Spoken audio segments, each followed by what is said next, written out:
internautas, nós estamos de volta para mais um bate-papo aqui no G5 Entrevista e nós vamos falar sobre vida, aliás, sobre morte e sobre vida, porque as pessoas, mesmo depois de mortas, ela pode continuar existindo através de um outro ser. É por isso que eu convidei aqui a Catiúcia Freitas, gerente da Central Estadual de Transplantes de Goiás, para falar sobre esse ato de amor na última hora, a despedida da família. Isso é possível desde que as pessoas sejam bem informadas e entendam o quanto isso é importante, Catiúcia. Primeiramente, seja bem-vinda aqui ao G5 News. Obrigada, agradeço o convite, uma oportunidade para a gente falar sobre esse assunto. Não podemos perder essas oportunidades. E é um assunto delicado, é um assunto amplo, mas que não pode deixar de ser falado.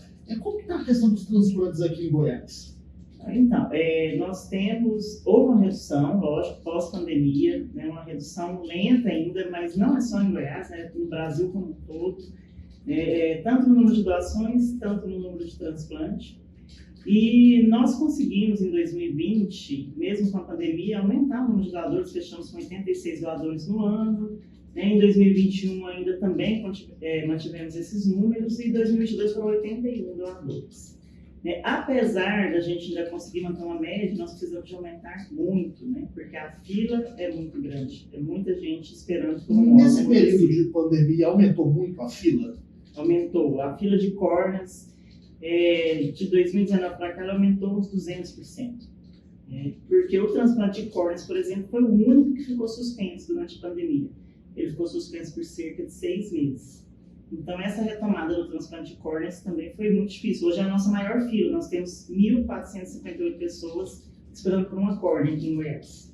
Porque justamente o transplante de córneas foi o que ficou paralisado durante a pandemia? Porque ele é um transplante que pode esperar, É um transplante considerado mais eletivo. Então, esse transplante escolheu-se quando a pandemia começou, diante do desconhecimento de toda a população médica mesmo, de todas as equipes, quanto aos riscos do Covid para os transplantes, optou por suspender o transplante de córneas. O de órgãos se manteve, teve uma redução também a nível nacional. O Brasil ainda não conseguiu alcançar os números que eram de 2019, mas existe a retomada, Nós estamos trabalhando constantemente para que esse número aumente. Quando a pessoa ela precisa de um transplante, a gente estava conversando antes de entrar no ar aqui, que não há uma urgência, Tudo é urgente na fila de transplante, Então é difícil chegar e falar, paciente tal, vai ter urgência, vai passar à frente na fila para poder receber esse órgão. Mas no transplante de córnea específico, ele não tem a compatibilidade. Então qualquer pessoa pode doar e qualquer pessoa pode receber. Exato. Dependendo da morte. Existem critérios de seleção para um doador de córneas. Então, é importante a gente explicar a diferença. Doador de órgãos, você só doa órgãos nos casos de morte encefálica, que é aquele caso em que o cérebro morreu, mas o encéfalo morreu, mas você é mantido, seu corpo é mantido através dos aparelhos. Nesse caso, se doa órgãos. No caso das córneas, todos os óbitos de coração parado. O coração parou entre 2 e 80 anos de idade. Mas existem muitos critérios que são avaliados. Por exemplo, fazer hemodiálise, ele não pode ser doador. São critérios, os mesmos critérios de doação de sangue, praticamente. Fez uma tatuagem há 6 meses, ele não vai poder ser doador. Os critérios são mais restritivos. Até mesmo uma tatuagem? Até mesmo a tatuagem. Fez uma tatuagem no último ano, ela contraindica a doação de córneas, porque ele é um tecido. Mas se você passou um ano, você pode doar. Certo? Mas a gente, na entrevista, sempre pergunta sobre todos esses critérios. Então, mas existe uma possibilidade maior de pessoas que podem ser doadoras de córneas. Hoje, todos os óbitos são considerados potenciais doadores. O que a gente precisa? Que as pessoas conversem sobre isso em casa, que falem sobre esse desejo de quererem doar. Hoje, qual que é o percentual de famílias que recusam a doar os órgãos dos seus entes queridos? Em Goiás, em 2022, nós fechamos com 66% de recusa familiar. É um número alto. O principal motivo de recusa, que vem em primeiro lugar, é a integridade do corpo. Então, muitas famílias alegam, têm medo e receio de que o corpo não permaneça íntegro por conta da doação. Então, é importante deixar claro que a doação ela não deforma o corpo. Então, às vezes, a pessoa tem medo. Vai doar as córneas, vai ficar como essas córneas? Vai ficar sem o olho, vai ficar né? sem o olho, como que ele vai ficar para ser enterrado? Não tem nenhuma alteração visual, eles colocam uma prótese, fecham o olho fica coladinho, não dá nem para perceber que fez a doação. Então, assim, as equipes têm um cuidado muito grande para não ter nada, né, que possa levar a pessoa a ficar decepcionada, né, com essa doação. Não existe a deformidade. Então, um dos motivos principais é esse. O outro motivo é que ele não era doador em vida. A gente acha que isso também envolve desconhecimento, não sabe. Por que ele não era doador em vida? Lá em 97 saiu a lei no Brasil que falava para escrever na identidade, né? Escreva se você é ou não é doador. Muita gente foi lá e colocou que não era doador, por quê? Com medo de deixar a identidade cair no chão, ou doador de órgãos, porque achava que Vou sequestrar. Mas as pessoas tinham essa ideia de que podia pegar uma pessoa na rua. Não existe isso. Quem acompanha uma doação de órgãos vê toda a logística que a gente organiza, né? Traz Força Aérea Brasileira, envolve bombeiros, né? Um coração, por exemplo, tem 4 horas para ele ser retirado aqui em Goiás e transplantado lá, geralmente é para Brasília ou São Paulo. Então são 4 horas o tempo que esse coração tem de sobrevida ali. Então o que a gente precisa fazer? Conversar sobre isso, para que as pessoas tirem suas dúvidas e vejam que a doação, ela realmente é um benefício. E o transplante depende da solidariedade das pessoas. E não é todo tipo de transplante que é feito aqui em Goiás, né? Não. Nós fazemos transplante de fígado, de rins, de córneas e fazemos também medula óssea e músculo esquelético. Esses órgãos que nós não fazemos transplante aqui, que é coração, pâncreas, pulmão, a gente capta. Então, por isso que uma cirurgia, às vezes, um doador vai doar coração, pulmão, fígado, e a equipe de todos os lugares. Tem equipe do Paraná, a equipe de Goiás, a equipe de São Paulo. Eles entram todos dentro do centro cirúrgico e fazem uma sequência de retirada. Essa sequência começa pelo tempo que cada órgão tem depois que o coração parou. Coração em primeiro, pulmão em segundo, e aí vai seguindo essa sequência. Qual que é a maior dificuldade na hora de convencer a família a doar? Porque aqui é um momento difícil para a família. O Estado ele pode chegar nessa família e pedir para que a família autorize a doação de órgão, ou não pode ter esse pedido, a família que tem que manifestar isso. Como funciona esse momento? Pode sim, nós temos equipes treinadas e preparadas para isso. Nós temos hoje 3 unidades que são denominadas Organização de Procura de Órgãos. Fica dentro do Hugo, do UGOL e do Goiânia, que são os 3 maiores hospitais de urgência de Goiás. Essas equipes acompanham todos os casos da sua região de abrangência, cada região de abrangência, 2 milhões de habitantes. E eles podem, sim, além de validar o diagnóstico morto-cefálico, que é acompanhar, ver se está seguindo tudo dentro da legislação, arquivar exames, eles também conversam com a família. Então, quando o médico conta para a família que realmente é óbito, né, que é morte encefálica, que é a morte, eles estão lá para falar sobre a doação de órgãos, oferecer esse direito, porque é um direito também, as pessoas não sabem disso, né, mas muitas vezes só vão conhecer esse direito à doação quando a gente abordar esse assunto.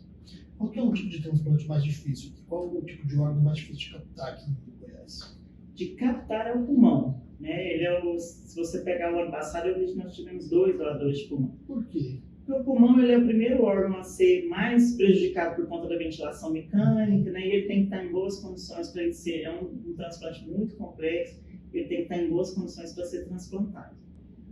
Um doador doa, por exemplo, 2 córneas. A pessoa ajuda 2 pessoas com as córneas, 2 rins, um vai para cada pessoa, o fígado, o pâncreas, o pulmão também pode ir para 2 pessoas.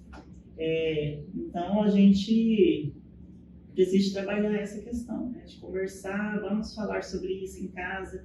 E você falou aí, é difícil para nós? É difícil para a nossa equipe. Vai ter momento que a equipe nossa vai sair e, tendo sido forte lá dentro, ela vai desabar lá fora, né? Porque vai ser difícil. Não é fácil falar de morte, mas é muito gratificante quando você vê uma família agradecendo pela doação. Porque eu vi um depoimento recente de uma mãe que perdeu a filha de 3 anos e os rins dela vieram para Goiás. E eu lembro que esse dia foi muito difícil a gente conseguir a logística, né, para transportar a equipe, mas a gente teve o apoio da polícia do Tocantins. E ela deu um depoimento recente que eu estive presente no depoimento. Ela falou: a doação de órgãos salva vidas e está salvando a minha vida. Porque ela sabe que a filha dela, mesmo com 3 anos de idade, perdeu uma criança que beneficiou e ajudou outras pessoas. Há uma fila, você falou que há uma fila, esse cadastro para poder, para quem precisa de doação, ele é nacional? Como que funciona? A fila ela é nacional, mas os transplantes que nós fazemos aqui são regionais. Como assim? Eu tenho um doador que vai doar rins. Então, primeiro eu vou gerar a fila de Goiás. Quem são os pacientes de Goiás compatíveis com esse doador? Fígado, da mesma forma. Não tem receptor compatível aqui em Goiás? Aí a gente oferece para a Central Nacional de Transplantes para ela buscar os receptores compatíveis no Brasil. Se eu tiver, por exemplo, minha esposa está internada, eu faço o exame, sou compatível com ela. Eu não posso, e ela está lá atrás da fila, eu posso fazer essa doação diretamente para ela ou não? Você fala intervivos? Isso. Do rim, por exemplo. Vou doar um rim. Sem ser morte, você faz. Sem ser morte, por exemplo. Doação de rins. Até porque se for morte, aí o cara... Doação de rins você pode fazer intervivos. Fígado, rins e parte... Mas eu posso fazer direto? Só que você vai fazer parentes até 4º grau, você pode doar. Seus parentes até 4º grau. Se não for parente, tem que passar por autorização judicial. Mas para isso, você tem que passar por uma avaliação médica. A equipe transplantadora vai avaliar se você realmente é compatível com a sua esposa e se você pode ser doador. Eu tenho uma história aqui, aí surgiu até uma dúvida, eu vou te perguntar, porque eu acho que tem muitas pessoas que estão na fila e têm essa dúvida. Eu sou de Goiás, estou inscrito no Cadastro Nacional por Goiás. De repente eu vejo que lá em São Paulo ou lá no Sul, a fila está menor. Eu quero me inscrever lá para poder ter uma outra possibilidade. Eu posso fazer essas duas inscrições, por exemplo, pelo estado do Paraná e pelo de Goiás? Não? Você só fica inscrito em uma fila. Só na de Goiás. Mas eu posso trocar, Mas você pode passar para outro estado. Aí você vai ter que ter a anuência da equipe de lá. A equipe de lá, você vai procurar uma equipe de transplante, por exemplo, de São Paulo, e vai solicitar que São Paulo peça a transferência para Goiás. Aí nós vamos autorizar essa transferência e é feita essa transferência no Sistema Nacional de Transplantes. No caso, ficar nos dois não tem a possibilidade. Não tem, só fica em uma fila. E as cirurgias, ela é feita pelo SUS ou ela é feita em particular? A doação é feita pelo SUS, a gente entendeu. Ela também é feita pelo transplante. SUS? Isso. Hoje, o transplante no país, 90% dos transplantes são feitos pelo SUS. É o maior sistema público de transplantes do mundo. Aqui em Goiás, eu acho que 85% dos transplantes são feitos pelo SUS. Então, nós temos aí o Hospital Geral de Goiânia, que é uma referência já no país. Então, quem quer fazer transplante de rins pode fazer pelo SUS, mas pode fazer também por convênio ou pelo privado. No Hospital Santa Helena e o Renascença também foi credenciado. Existe essa possibilidade de fazer também no privado. O que a gente quer deixar claro para as pessoas é que todos têm a oportunidade de fazer pelo SUS, mas também o paciente do privado tem direito de fazer pelo privado. O Einstein, por exemplo, o Albert Einstein, daqui é credenciado para transplante de medula óssea. Se a pessoa quer fazer um transplante de medula óssea lá, ela vai fazer. Importante destacar que ela não está pagando pelo órgão. Até porque ela vai permanecer na fila. A fila é uma só, não está pagando pelo órgão, ela está pagando pelo procedimento, pela acomodação do hospital que ela quer ficar e que é habilitado. E não é todo hospital que faz transplante. Nós temos as unidades que, para fazer transplante, eles têm que passar por todo um critério de avaliação e ser credenciados para isso. Antes da gente entrar no ar, a gente estava conversando sobre isso aqui. Você contou uma história bastante interessante de um filho que assistiu uma reportagem com a mãe sobre transplante de órgãos. Falou, eu quero que doe meus órgãos, e assim que ele faleceu, a mãe o fez. Eu queria que você explicasse para a gente. É importante que a pessoa ainda viva fale com a família, converse com a família e manifeste esse desejo para que no momento não tenha esse impasse, porque às vezes alguém da família não quer e aí acaba causando um conflito num momento tão difícil, né? Exato. Na verdade, hoje as campanhas são em cima dessa questão. Converse com sua família, porque identidade não tem validade. Se tiver escrito lá que você é doador de órgãos, isso não tem validade. Não. A Lei 97, essa que a gente citou, né, que teve a lei, em 2001 ela foi revogada. Então, hoje, quem decide pela doação de órgãos é só a família. Por isso que, se você conversar com sua família e deixar isso claro, igual você teve o exemplo, né? A mãe chegou e falou, tem 5 dias que eu assisti uma reportagem com ele sobre doação de órgãos, e ele me pediu, mãe, quando eu morrer, doa meus órgãos. Né? A mãe também de uma menina de 15 anos, da mesma forma, tinha uma série que estava falando sobre doação de órgãos e pediu para os pais, doa meus órgãos quando eu morrer. E aí, quando a gente fala isso dentro de casa, a primeira reação do familiar que está do nosso lado é o quê? Que isso? Que assunto é esse? Não, vamos mudar de Ninguém assunto. fala de morte, né? Ninguém quer falar de morte, né? Porque não é um assunto que as pessoas colocam numa mesa de almoço, né? Ninguém na hora do almoço, ó, quando eu morrer, você doa meus órgãos. Ninguém quer falar sobre isso. Mas é importante, isso tem feito a diferença para alguns casos aí que as famílias tomam decisão, porque é só você imaginar o quanto é difícil uma pessoa receber a notícia. A gente é uma dor que a gente não mensura. Receber a notícia que você perdeu alguém que você ama. E naquele momento você tem que decidir se primeiramente você nem consegue pensar nisso, não chegar alguém para te lembrar. Isso, é algo que você não vai pensar. Então vai chegar uma equipe conversar isso com você e você às vezes vai, no momento, vai parar e pensar, mas e aí? Será que ele queria ser doador? Então a gente sempre vai pela linha, o que você acha que ele gostaria? Né? Às vezes é uma pessoa que foi muito boa, ajudou muita gente, às vezes a pessoa escolhe por esse motivo, fala, não, eu vou doar, porque ele era muito bom, ele ajudava muitas pessoas, eu quero que a vida dele continue de alguma forma. Então, as campanhas é em cima disso, é conversar em casa, quem estiver ouvindo, assistindo, já fala, ó, quando eu morrer, doa nos órgãos. Eu lembro que durante a pandemia houve aí um impasse em saber se quem morria por Covid poderia doar ou não os órgãos. Como que ficou isso? Pode doar, não pode? Como está? Na verdade, a lei mudou, a nota técnica, hoje antes era bem restritivo, não podia de maneira nenhuma, mas hoje já tem transplantes com pessoas que estavam com Covid, assintomáticos, né, e transplantes que deram certo. Mas ainda existem critérios, a pessoa teve Covid, né, até 10 dias depois ela não pode ser doadora. Então, isso tudo é avaliado e fica a critério também nas equipes transplantadoras de aceitar ou não. Mas já tem transplantes no país com doadores Covid. No caso de assintomático, a pessoa provavelmente não fez um exame nesse período. Há como fazer um exame para ver se ela teve? Não, às vezes a pessoa estava em casa, fez um exame. Agora, hoje isso não acontece, né? Hoje, antigamente acontecia mais. A pessoa só chegar e fazer o exame, agora não. A pessoa tem um sinal de gripe, ela vai lá e faz, mas sintomas leves, né? Aí passou 10 dias, já estava bem, ele pode ser doador, caso aconteça alguma coisa e ele venha a óbito nesse período. E eu queria só que você especificasse melhor para quem está em casa, qual tipo de morte não pode doar os órgãos? Você pode explicar para a gente, só para as pessoas entenderem? Sim, a morte por coração parado. O que significa isso? A pessoa está dentro do hospital, morreu de infarto ali, morreu de infecção, teve uma sepse, morreu, ou ele teve um acidente, morreu lá na rua, ele não pode ser doador de órgãos. Por quê? Porque naquele momento o coração dele parou de bater. A morte encefálica, o que é? A pessoa teve um acidente, bateu a cabeça e teve uma lesão gravíssima no encéfalo. O que acontece? Morreu o encéfalo, morreu o corpo. Mas é possível fazer com que esse corpo continue funcionando artificialmente. O horário que o médico faz o último exame e comprova, 2 horas da tarde eu fiz o último exame e comprovei, é morte encefálica, esse é o horário do óbito, ele pode ir lá, pela lei, desligar os aparelhos e entregar o corpo para a família.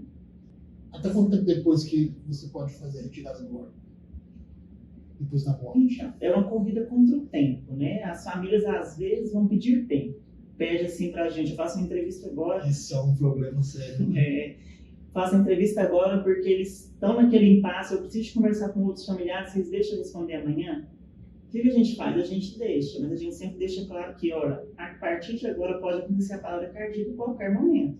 Porque com a morte encefálica, essa parada cardíaca vai acontecer em algum momento. E as famílias geralmente têm esse tempo para pensar. Né? Então eles pensam, não são todos que pedem tempo, a maioria decide por doar na hora. Sempre tem essa conversa entre outros membros da família, né? E a gente até prefere mesmo que seja um consenso familiar, para que isso não vire depois. A gente precisa que a doação traga união entre a família, não a desunião. Né? Tem algum caso já de doação que a família decidiu na hora e depois virou algum processo judicial? Teve alguma confusão? Processo judicial não, mas eu já presenciei casos em que a doação parou a doação por causa do marido que ligou e falou que não era para doar, não é para fazer doação, e parece que a família tinha dado a entender que ele tinha concordado, ele estava no interior, então a equipe não teve a oportunidade de conversar com ele. E quando ele descobriu, aí depois a gente viu que a família também não tinha comunicado, porque parece que existia problemas ali, e eles cancelaram a doação, a gente cancelou a doação. Cancelou. Perderam o órgão. Então, e existe muita desinformação também. Nós já tivemos doação que a funerária chegou de outro estado e falou para a família: se vocês doarem os órgãos, nós vamos ter que velar de caixão fechado.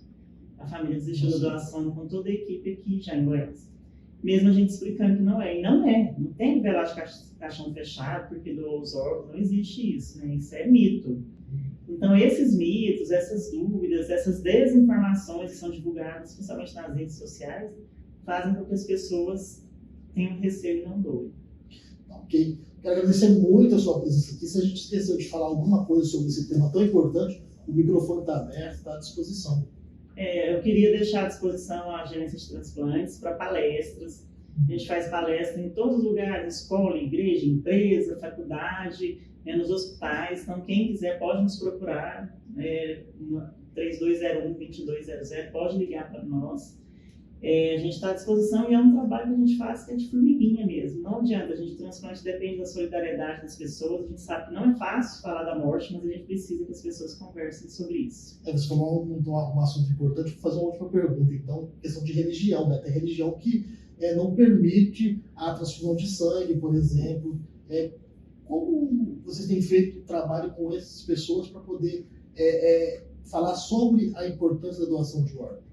Na verdade, o que a gente vê é que a maioria das religiões, as religiões cristãs pregam o quê? O amor ao próximo, né? E a doação, ela é um ato de amor.